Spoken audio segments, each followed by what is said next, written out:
Vitamin E capsules क्या बालों के लिए इस्तेमाल किए जा सकते हैं?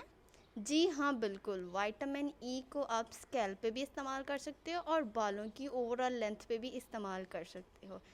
इसको क्यों इस्तेमाल करना चाहिए? इसके अंदर बहुत से एंटीऑक्सीडेंट्स मौजूद होते हैं जो कि हमारे बालों के गिर्द जो फैट लेयर डैमेज हो चुकी होती है उसको रिपेयर करते हैं, और जो बालों का केराटिन ख़त्म हो चुका होता है, कम हो चुका होता है, उसको भी रिप्लेनिश करने में हेल्प करते हैं। तो इसलिए विटामिन ई के कैप्सूल लगाए जा सकते हैं। इसे कट कर लेना है और देन आपने इसका जो ऑयल है उसको अच्छे तरीके से स्क्वीज़ कर लेना है। इसके अंदर से आपने निकाल लिया है। अब इसके अंदर आपने ऐड करना। अब इसको अगर आप डायरेक्टली स्कैल्प पे लगाएंगे तो वो थोड़ा सा आपके लिए हार्श हो सकता है, तो इसलिए आप इसके अंदर आलमंड ऑयल शामिल कर सकते हो या फिर आप कोकोनट ऑयल जो है वो इसके अंदर शामिल कर सकते हो।